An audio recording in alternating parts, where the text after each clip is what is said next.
welcome to Pretty Good Cooking. Pretty good. Today is day one of the John arc. That's right, for the next month, we're only making things that John wants to make. And so today, we'll be making for you Banh Mi tacos! John, why did you pick this one? Because I like banh mi flavor, and also I'm planning ahead for Cinco de Mayo. That is very thoughtful of you. Hapo Cinco de Mayo, everybody. Because that's when this episode's coming out. Well, the day before, but... The day, yeah, close enough. I'm sure some people think Cinco de Mayo is on the 4th of May. Right? So, some people. Okay, so this is it's gonna be a grilling episode. It's pretty nice out. It feels like it's getting colder, and we're expecting snow tonight. But I will grill in a t-shirt and shorts for your viewing pleasure, viewers. So it's gonna be grilled chicken that we're quick marinating, and then it'll be a lot of the components of a typical banh mi sandwich, but we're gonna put it on tortillas. Some would say that the bun is the best part of the banh mi, not John. If he thought that, he wouldn't have picked this recipe. All right, so I have a little bourbon tea in this glass that I'm sipping on, for the record. And we're gonna start with our marinade for our chicky. Now, dark meat would be preferable for this, and most of the time when you get a chicken banh mi, that's what you get. I did not like the chicken offerings that were available, so we will be using chicken tenders today, which are not dark meat at all. And the reason we're doing that is it was the best bang for the buck at the store, and I like grilling tenders. Tenders grill pretty nicely. If you give a shit, you can like trim out the tendon. You can trim out the tendon, but probably just as easy to deal with that after they're cooked as opposed to before. This is about 2.5 pounds of chicken. We're hungry boys today, and Courtney was like, oh, there better be leftovers of this. All right. Yeah, you could make the marinade first, or you could do the signature Phil way of just dumping the ingredients on the marinade and then mixing it up and hoping everything works out. So we will start with some fish sauce, and just liberally coat that chicken in the fish sauce. It stinks to high heaven. Oh God, it's so stinky, but it's gonna make your chicken taste good. That seems like a fine amount. Next up, we have some small limes. Small limes. Here's 3 small limes. Am I going to use all of them? Probably not. But when making this type of food, it never hurts to have extra limes around. So hopefully I can get some juice out of these small limes. Why did I buy these small limes? I don't know. I just bought a bag of them. Seemed like a good idea at the time. And we are going to zest one of them. I'm using a cheese grater because for me this is the best zesting option for what I have around. This seems to do the job fine, and just a bit of lime zest is plenty. So this looks great. Probably like a teaspoon of lime zest. And the reason that you add lime zest in addition to just lime juice is that you are trying to get some of the oils from the skin of the citrus, which tastes different from regular lime juice, but also tastes very good, okay? And in our circumstance, because there's no fucking juice in this lime, we're just gonna throw the whole limes in too. Yeah, I think these might be juiceless limes. That's okay though, that's all right. We got a little backup plan. Our backup plan is this refrigerator lime juice. And just give it one of these. All right. Next up, we need some garlic, and certainly for this context, you know, where it's a quick marinade, you want to throw this garlic in a press. You can be your own guest and do that, or you can just give it, you know, one of those quick chops. I mean, basically you're just hoping that this garlic hangs out with the chicken for some short amount of time. So the finer you chop it, the more evenly the flavors will be distributed. But also, if you don't mix the marinade before you put it on the thing, it's not going to be evenly distributed either. And in fact, if you don't evenly distribute flavors, you will have a depth of flavors. Yes, a range of flavors. Maybe some people like that. You ever think about that? Nobody ever thought about that. Here's the chili garlic paste. You can also use Sriracha if you like. This will just give it a little bit of spice. Make it taste nice. What else am I missing? Sugar. I'm just gonna, oh, this sugar's very, very dry.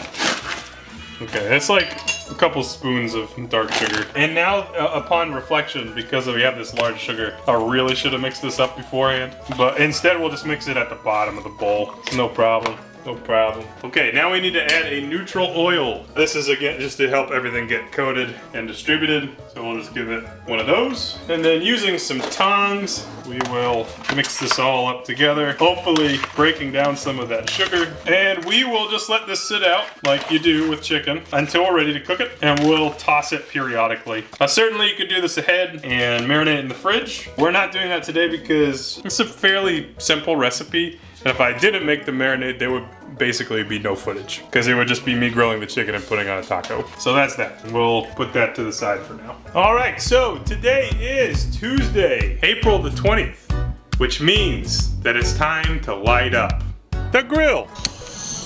And we'll get that heated up in the chimney. So we can pretty much leave this alone until it's ready to go. And I lit a fire directly under the handle of the chimney. So, you know, that'll work out great. So while we wait for the grill to warm up and the chicken to get salmonella, we are gonna make our sauce, like the banh mi sauce, which is really like a Sriracha mayo. So like any good thing built as an aioli, it starts with pre-made mayonnaise. This is Hellmann's, and I am gonna make quite a bit of this because I like it, so just don't hold back. All right, today we're gonna add a little rice vinegar, just to give it a little tang. I don't think I've done that before, so I'll be interested in this version. And then I like to add a splash of Maggi sauce. I think I bought this originally for the first time we made banh mi's. I've been doing much with that Maggi sauce. And then today we're going to be using Yellowbird Blue Agave Sriracha. My Uncle Joe and Aunt Katie Ann got me a set of Yellowbird hot sauces for Christmas, which I have been working my way through, and they are all delicious.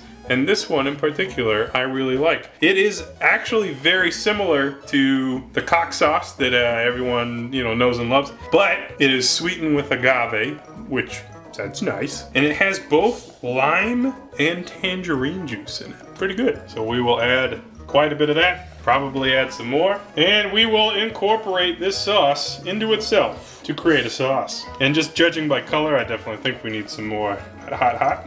It is delicious. So that also can go to the side for now. So we have our meat marinating, our grill is heating, we have the sauce. Another thing you need to make are pickles. And these are carrot and daikon pickles, which are a very classic topping for banh mi sandwiches. This one I wanted to make ahead of time just so it would get more pickled. But it's the easiest recipe in the world. Take daikon and carrot, you make it into small sticks, and then you fill it up halfway with rice vinegar, the other halfway with water, and then you add salt and sugar to taste. And then you let it do its thing. All right, and finally, we will have some fresh toppings. Mostly fresh toppings. It's fine. So we have a little bit of cucumber. This is an English hothouse. You can use the cucumber of your preference, and we will thinly slice that. Okay, there's our cucumber. A little bit of green onion. It's a nice topping. Give that a fine chop.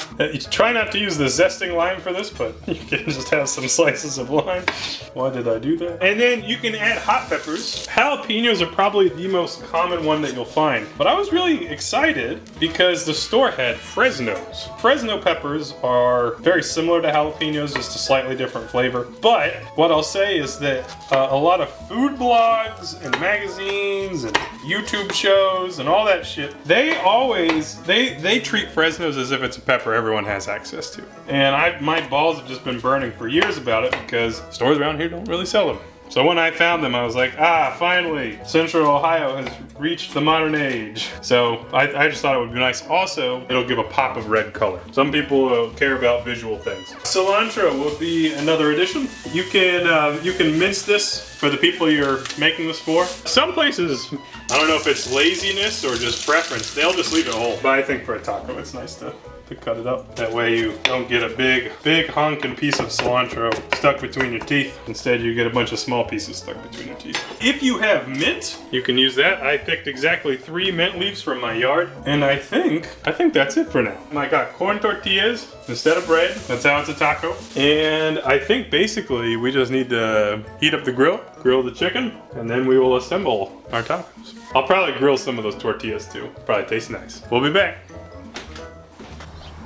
All right, it's grill's nice and hot. We're in like the 400, 450 range. I'm gonna slap that chicken on the Barbie, just like every citizen of Australia must slap the shrimp on the barbie. It smells really good. Now I probably could have oiled these grates and the chicken will probably stick again. It's the same mistake I make every time. But maybe this time will be different. Maybe. I don't think it will be. And you guys didn't notice I have a problem here, so I'm off balance with grilling. I don't have a beer in my hand. So since I'm off balance, we're gonna crack open a beer. This beer was sent to me by Cody, one of our good friends. John and I are both gonna try it. It's a 7 Arrows Brewing Company, local to Virginia, English Mild Ale. 4.2 ABV, sounds nice and easy. John liked it, let's see if I like it. Ah, it's good. It's a little bit like Guinness, but not dark.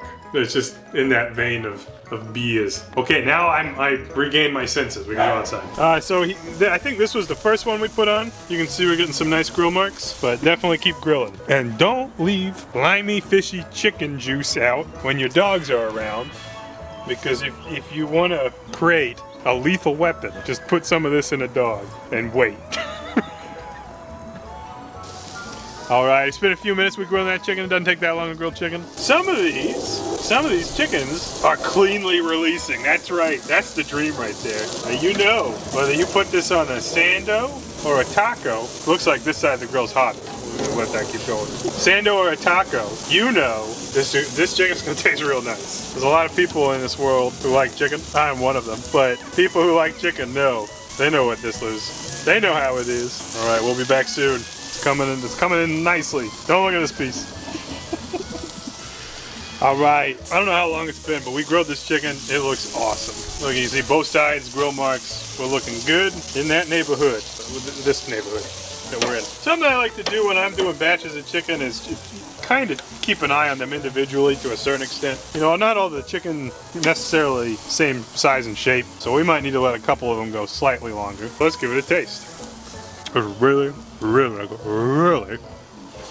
good. Oh man, I love this flavor. This flavor palette. All right, we're gonna keep that chicken warm on the side by throwing this towel on there and hoping for the best. Making sure that it doesn't get too close to the fire. And now we're gonna grill up some tortillas. These are corn tortillas. We're really just heating them up on the grill. If we get a little char on them, that'll be nice. Yeah, I don't really know about this. I hope that they, you know, don't fall apart. We'll see. This will get some of that smoky flavor going. Ooh, look at that. That's pretty. Nice little grill marks. This might be legitimate. Everything for this recipe so far has been going like way better than expected. Chicken didn't stick to the grill. The marinade, I didn't give it any time and it worked. Thanks, John. Thanks, John. The John arc. It's a nice reality to live in at the moment. Yeah, we'll be back. I'm just gonna grill one more round of tortillas and then call it done. All right, we're pretty much done. All we have to do is assemble our tacos. So we'll go ahead and grab some chicken, maybe some tortillas, would make sense. I'll just do 2 because I think that'll look nice on a plate. Again, this is part of why I wanted to do chicken tenders today. It's so easy to cut them for tacos. Bada boom, bada bing. Tacos are nice and toasted. Take some chicken for one, chicken for the other. And from here, what you're gonna do is top them with your toppings. What else did you think we were gonna do? You can sauce them before veg or after. I personally like to do it before because then the sauce gives the vegetable something to stick to. And we'll get some nice cucumber radish pickles, daikon, some slices of cucumber, as many as you like really. Green onion, chilies, cilantro, of course, gotta have it. And our tiny mint garnish. Just a couple pieces of mint, which I think will go nicely. And last, but certainly not least, we can add some locally sourced cilantro that we grew in the still as an additional garnish. Oh, there we go. Courtney asked me to do that. I serve with a wedge of lime like you would normal tacos. And there you have it. That looks nice. All right. And that is Banh Mi tacos. All right, it's time for a taste test. I'm gonna go and lime it. This one looks easier to eat at the moment.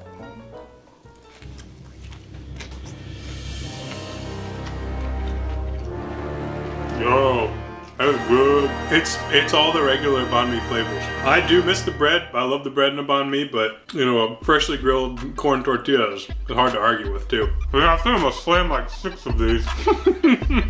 Oh, I just bit my mouth. Oh, that hurt. All right, well, now that I bit my own mouth, excellent dish because banh mi's are excellent. If you want to see our previous banh mi, I forgot to reference that, but that's a bitchin' recipe too. So that's how you do it. We'll see you next time in this month of mayhem, the John arc, right here on PGC.com.